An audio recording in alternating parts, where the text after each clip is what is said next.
It's Sunday. You know what that means. We get to read another chapter from A Weapon of Magical Destruction. I hope you guys have had a wonderful week, and I hope you're as excited as I am about reading which chapter are we on? We're on chapter 9, right? No, sorry, chapter 8. But we may be reading chapter 9 as well, because I was looking through earlier, and chapter 8's a little short. So we'll leave it up to you guys in the comment section once we finish chapter 8 if you want to go ahead and move on to chapter 9, which I think you might, because they really do go together. So without further ado, let's get started. So again, for those of you watching, if you're new to the channel, this is A Weapon of Magical Destruction. This is book number 1 in the Agents of A.S.E.T series, and we are reading chapter 8. I'm so excited.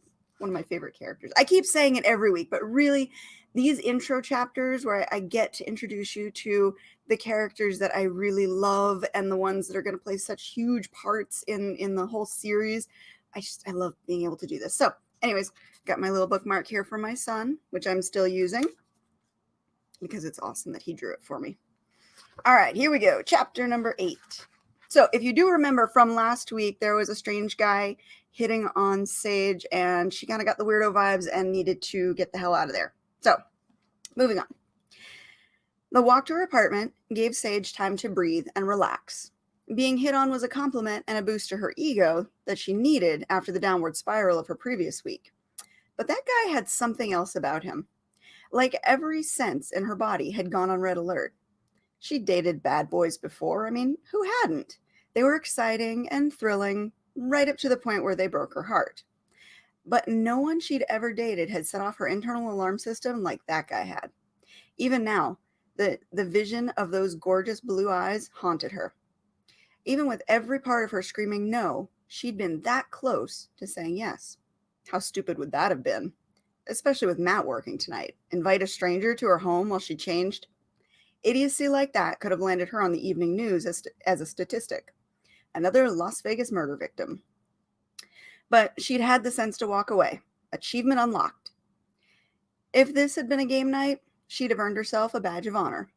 When Matt came home, she was definitely telling him about this triumph. How many girls could walk away from a dangerous hottie like that and live to tell the tale? Patting herself on the back, Sage rounded the corner to her apartment complex. She radiated pride, holding her head high, and even better, she hadn't asked his name. No attachments, no connections. She'd toss out his card the minute she got inside. No need to dwell on it any further.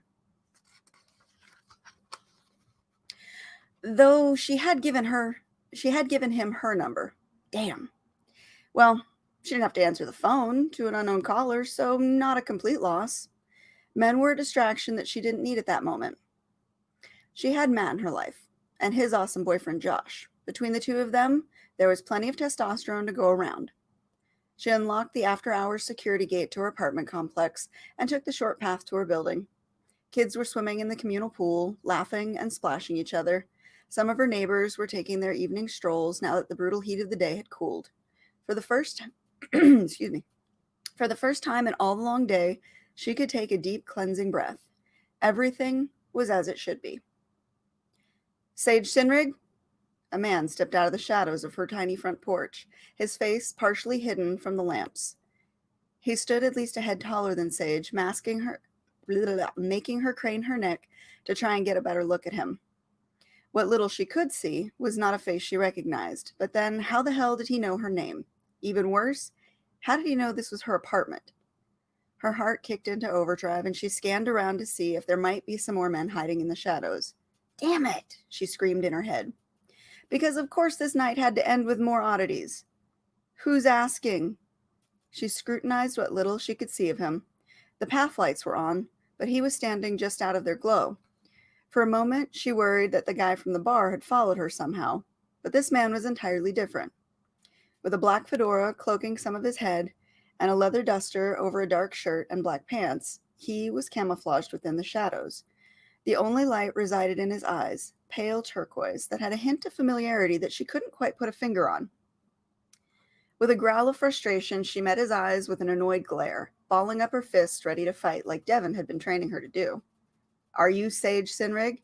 he asked, with more force this time. "No," she lied.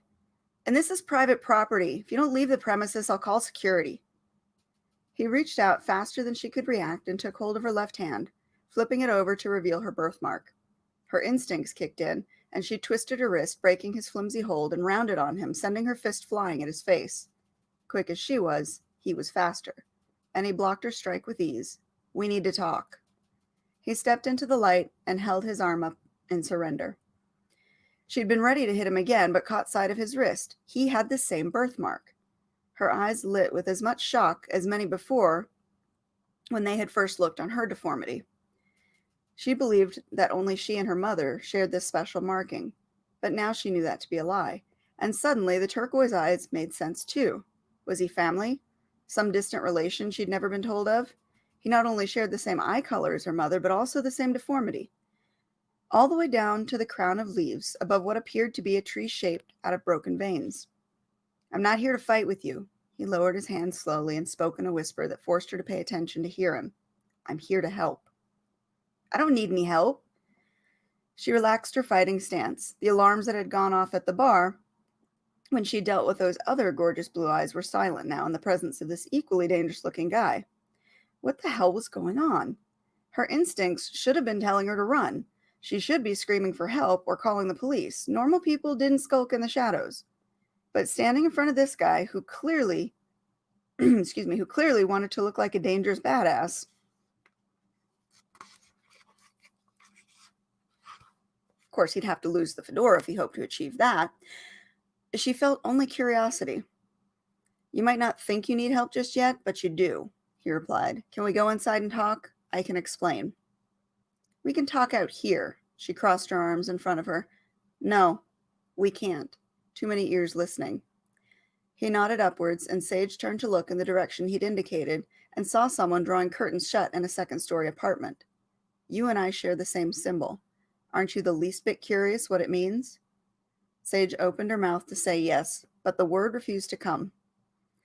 That was exactly what he would want her to say. Does the name A.S.S.E.T make a difference? He whispered again. That word threatened to bring her to tears. She didn't want to say it out loud, but if he knew about A.S.S.E.T, then he had to know about her mother. Maybe he was connected to her family in a way that she'd never known.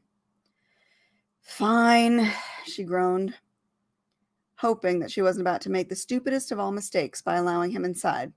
But I swear, if you put a hand on me again... He smirked. I have no interest in putting my hands on you. Good, she responded quickly, though not too certain what he meant by that comment. Either way, she was making a beeline for the kitchen to grab a knife. So I said chapter 8 was a little bit short, so we're actually at the end of chapter 8 right now. I'll give you guys a second in the comments to let me know if you want me to read chapter 9, which I have a feeling you might, because it flows right into it, and we get to find out more about this mysterious guy who I know some of you in the comments know who it is, and you know why I'm so excited to introduce him. So, what should we do? Should we read it? Let's see what the comments section says.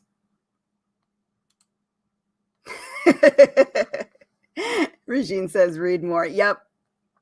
Uh-oh, am I not speaking loud enough, or is it just the coffee grinding?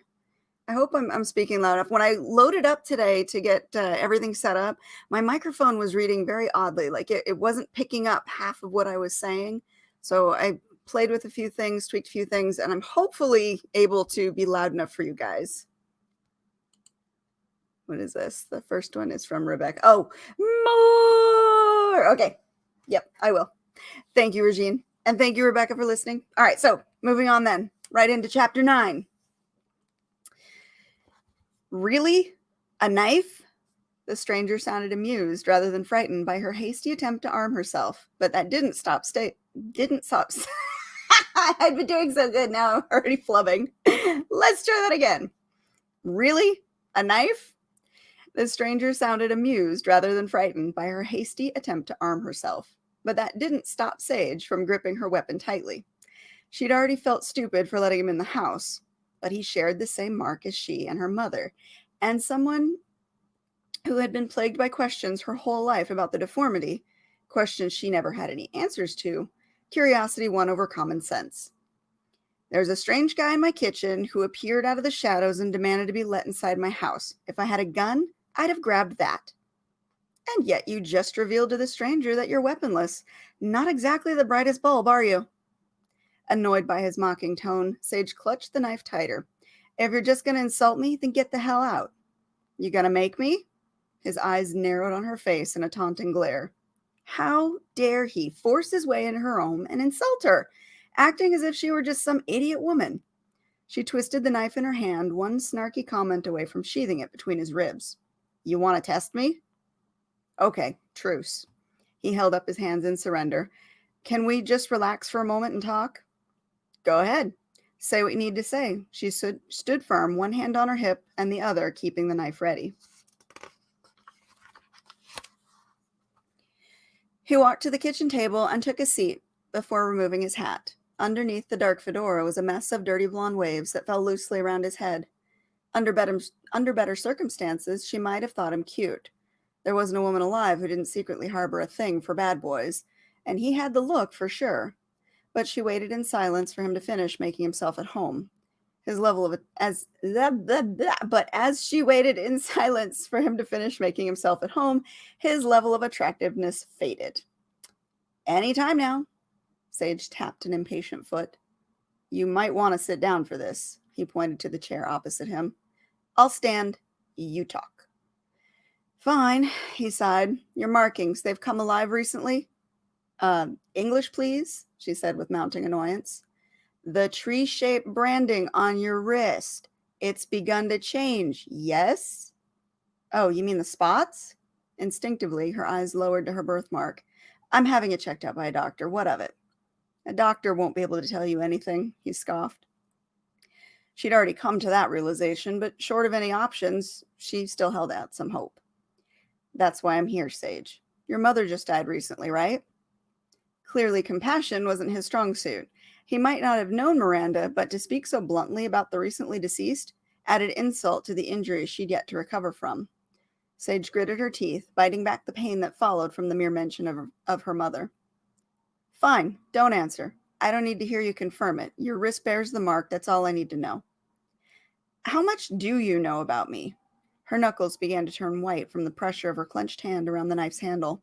She felt more threatened in that moment than before. He was either a creeper or worse, and she'd wished she'd never allowed him inside her home.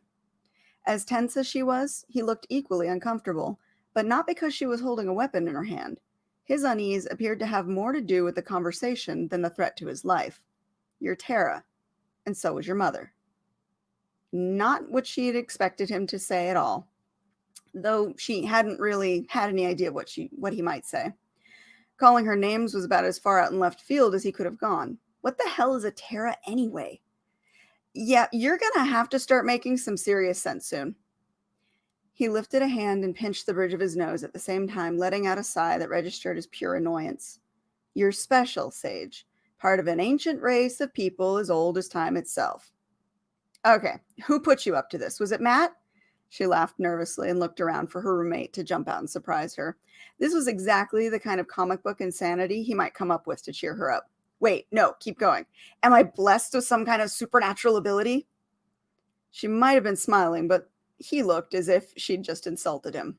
This isn't a joke. Right, of course it isn't. Snickering under her breath, she scrunched her face in a strained attempt to look serious and at the same time loosened the grip on her knife. You're being totally truthful right now. I'm sorry. Keep going. Can I fly? She snorted. Okay, good chat. I'm going. Have fun being murdered or converted to a darkling. He stood and picked up his hat.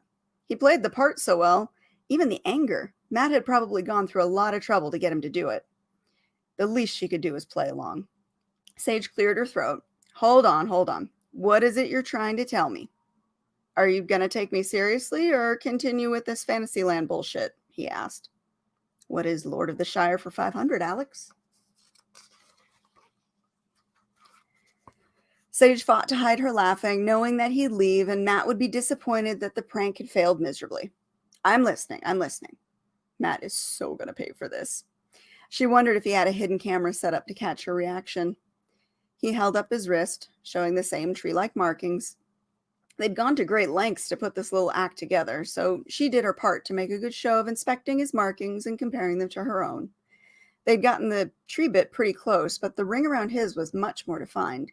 And in the trunk of the tree, there was a symbol she didn't recognize. Still, though, A for effort. He continued, "This is the sign of our people, the Terras. We're bound to the earth by the gods who made us, and we pass on our gifts through our lifelines. You were born with the mark, yes?" "Yep." She looked down at her wrist. The leaves around the tree were growing more defined each day, and in the center of what would be the trunk, a figure eight symbol had begun to take form, though it was merely a shadow so far. The guy continued to talk. "And since losing your mother, you've started to notice strange things, yes?" She nodded suspiciously, wondering if she'd been wrong in thinking this was a prank. She hadn't told Matt about the strange things she'd seen, only that she was worried about cancer. "When your mother's light was extinguished, her strength passed to the next person in her line. You." "Okay." A chill ran down her spine. The dream she'd had. She remembered her mother's presence and the bright light passing to her. But that was only a dream.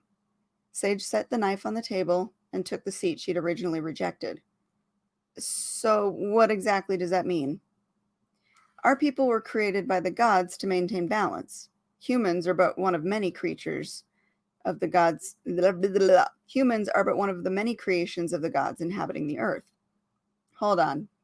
Gods? Like, are we talking big G here or little g?" she asked. Being raised pagan gave her an open mind on the variety of gods. Most people, however, only believed in one. Hearing someone else talk of gods in the plural piqued her interest, regardless of whether she believed him. The stranger continued to speak while Sage lost herself in wonder. "And creation was the responsibility of the big G gods, but they kind of sat back and enjoyed the show when they were done, leaving lots of little G's to screw everything up." "So, which little G created us?" "Good question. The Greeks had Athena, the Romans Minerva, in Old Norse Jord. Those are all human names for what they believed were the goddesses of the earth. Our people are quite a bit older. We came before humanity had such words."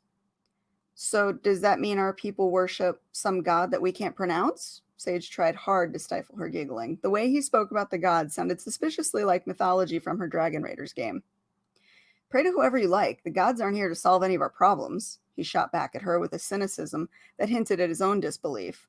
"We're like reality TV, interesting to watch, but forgotten just as quickly." "So the gods don't care about us." That felt wrong on so many levels. Weren't the gods supposed to be like celestial parents, disciplining their children as much as they nurtured them? "They only care when it affects them, and that's why our race was created. We were the answer to a much bigger problem. Mother Earth took abuse from all of her creations. The race of Terras, us, were brought into existence to stop that abuse. We belong to Mother Earth herself. We're the extension of her great tree of life, and it's our duty to maintain the order among the other creations so that none might overthrow the balance and risk more damage to our world." Rehearsed as his words sounded, Sage couldn't shake the feeling that he was speaking some truth. That scared her more than she could possibly say. Mundane life sucked at times, but she couldn't complain. It was at least safe. Being part of some secret society that did who knows what didn't sound appealing at all. Especially if it was the reason her mother had died. A.S.E.T? A.S.E.T. All those working trips she'd gone on through the years, how many of those had really been trade shows? And how many of them were her fighting to maintain the balance, or whatever it was that guy had just said they did? "Let's say I believed you." Sage riveted her eyes on her mark, the tree of life. The stranger's words were true. He wore it, her mother wore it, and now that hers was becoming more defined, did that mean she was destined to the same fate? Why wouldn't my mother have told me about these things? Terras have a unique lineage. There's only so many of us awakened at each time, and we're creatures of balance by nature. Your connection awakens when another of our kind loses their inner light. But what about my father? She had no memory of the man. Her mother had never been one to take pictures, and the few that Sage had seen of her father were old. Even now, she couldn't recall his face. Did he have the same turquoise eyes? Had he been born with the mark too? "He died when I was little. Why wasn't I awakened then?" "Your father might not have been one of our kind." He shrugged. "Your mother had the markings. So do you. Any children that you have should bear the same." "She should have said something," Sage grumbled, feeling partially betrayed. Secrets like these were too big to be kept from loved ones. How could anyone prepare for a destiny they didn't know about and then roll with it after it's been dumped in their lap? Assuming this is all true, how could my mother have hidden this from me all these years? It is true, he demanded with a growling frustration. Look, we don't age like humans. She could have lived for centuries before her light was extinguished. And had you lived out a normal human life and continued the line through your children, they might have been awakened when the time came. Why burden you with the knowledge that might have never affected you? But it does? Sage started to argue before all of what he said had registered. Wait a second. Now you're telling me that since I'm awakened, I'm immortal? He smiled slyly, a definite improvement over the gruff impatience he'd had with her so far. Catching on, are we? You're 100% serious, aren't you? Crazy as it all seemed, part of her wanted to believe him. Who wouldn't want to be part of a magical destiny? The chosen one. It was fantasy come alive. But the other half still felt that at any moment, someone was going to jump out with a camera and yell, "You got scammed." Serious as death, which is what you'll be if you don't listen. Being Terra isn't just a marking, it's a birthright and a duty to our people. That small glimmer of personality he'd had only moments before faded right back into the abyss as Mr. Doom and Gloom and all things were deathly important returned and spoke. Because of that, we have our own enemies. Look. I'm listening. She cut him off before he could go into full apocalypse with his message. This sounds really superhero-y and cool with an added dash of danger, magical destinies and special powers is great and all. Totally into that kind of thing. But even I have to admit it sounds like a really well put together prank. And I kind of hope that my roommate's listening because I'm not going to let him win this one. Can't say I didn't try, the stranger whispered under his breath. I don't have time to force feed you until you believe that this isn't a joke. His jaw tightened and he gave himself a second to breathe before continuing. My job is to bring you safely to headquarters. If you want proof and answers, they'll give them to you. I don't care what your job is. I want truth, answers. His aggressive tone had her hackles up. How dare he come at her with this and expect her to just take him at face value? Who would? And then get all offended when she wanted proof? Hell no. This is a lot of crazy you just dumped into my lap, and after my already insane day? You want answers? Grab your shit. We're going on a little trip. No. She snorted, having had already hit her quota of stupid mistakes for the day. Letting him and his crazy talk into her apartment definitely ranked among the top of that list.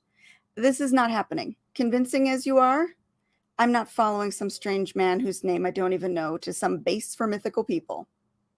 My name is Gray, and suit yourself.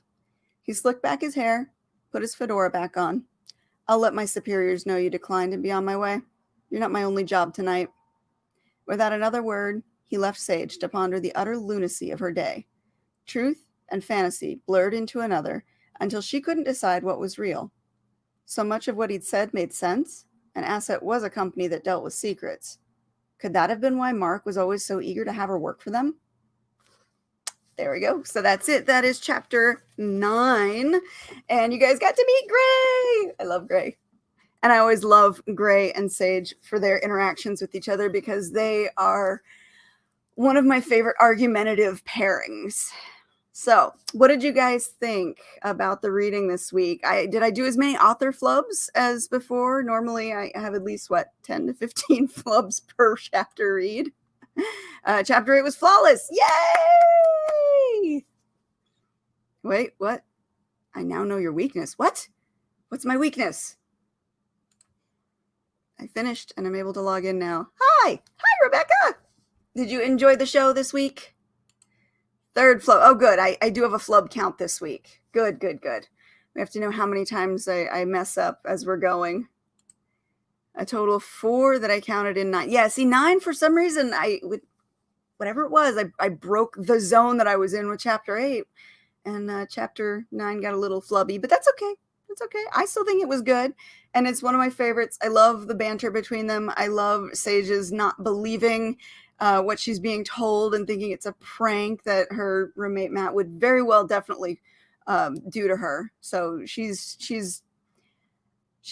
thinking correctly in the rational world, but as we just saw, she's not in the rational world anymore, and she's gonna take a little bit more proving, I think, before she believes what's going on. And as we just saw, Gray ain't having it. He ain't got time for that. And whether or not she listens to him, you could give two shits, right? So we'll see what happens in the next chapter, and the next one, and the next one, and the next one, because now we are getting to that point. We did the introductions. We've introduced probably 90% of the characters in the story, and we've shown her world has changed. So now we're getting into the consequences of belonging to this new world, which is lots and lots of fun. So what else are we saying? Your weakness is you flub when Rebecca is listening. Oh, so Rebecca is my kryptonite. Is that what we're saying? Holding down the giggles because I knew it was coming. I know I was so excited to read these chapters today. I just love the comment of "Can I fly?" That was one of my favorites, and just how snarky she gets because she thinks it's all a prank. And of course, Gray he doesn't care. He's here to do his job. She ain't listening. See ya. But that is their relationship between those two. They are definitely a fun odd couple, so to speak. They don't see things eye to eye. They don't agree on a lot of things, and for the most part, they really just don't like each other. At least in this book, they really just don't like each other. And it's fun to have those kind of characters that have to work together and can't really stand each other. It's fun to have conflict like that. So anyways, that is it for this week. Next week, we will jump into chapter 10, and more fun to come. So everybody have a great week. Thanks for listening, and I will see you next time.